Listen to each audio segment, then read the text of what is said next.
मनुष्य बोले, हम अपने आने का कारण कहते हैं, आप सुनिए।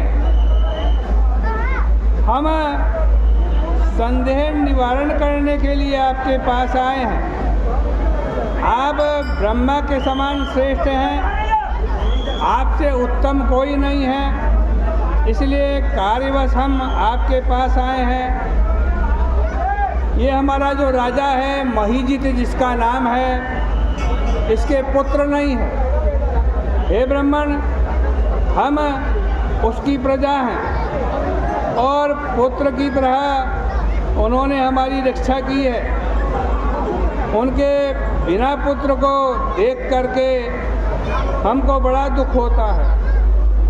सो दृढ़ विचार करके हम तप करने के लिए आए हैं। हे ब्राह्मण श्रेष्ठ, उसके भाग्य से ही हमें आपका दर्शन हुआ है। बड़ों के दर्शन से ही मनुष्यों का कार्य सिद्ध हो जाता है। हे मुने, ऐसा उपदेश कीजिए जिससे राजा के पुत्र हो। इस प्रकार उनका वचन सुनकर मुनीश्वर थोड़ी देर ध्यान करने लगे।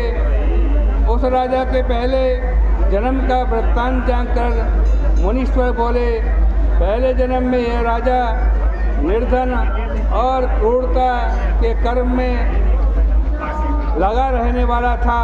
एक वैश्य था, एक गांव से दूसरे गांव में जाकर के पाप किया करता था। आज कहते हैं एक समय जेठ का महीना था, शुक्ल पक्ष था, द्वादशी की तिथि थी, मध्याह्न का समय था। उस समय गांव की सीमा पर प्यास से वो व्याकुल हो गया। एक सुंदर जलाशय को देखकर जल को पीने का विचार किया। वहाँ हाल में ब्याई हुई गौ बछड़े समेत जल पीने के लिए आई। वह प्यास और धूप से व्याकुल थी। वह उसका जल पीने लगी। उस वैश्य ने जल पीती हुई गौ को हटा दिया और स्वयं जल पिया। उसी पाप से ये राजा पुत्रहीन है।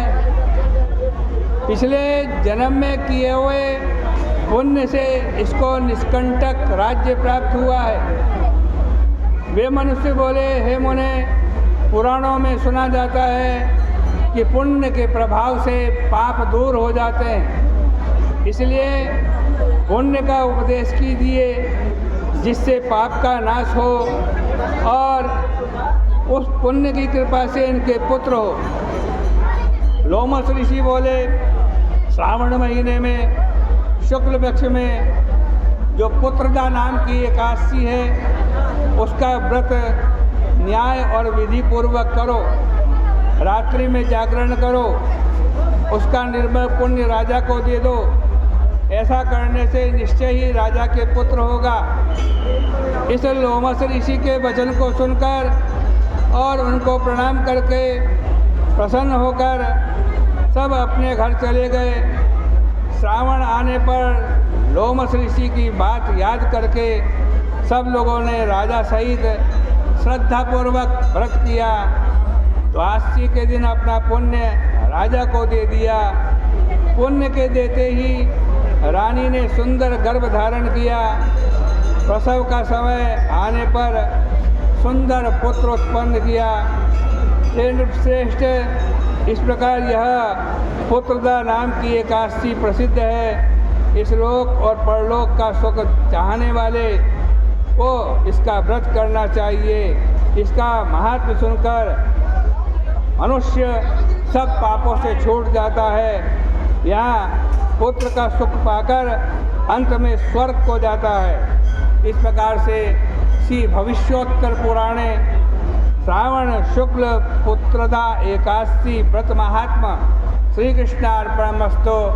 इस पुत्रदा एकादशी के व्रत महात्मा को हम भगवान श्री कृष्ण जी के चरणों में समर्पित करते हैं।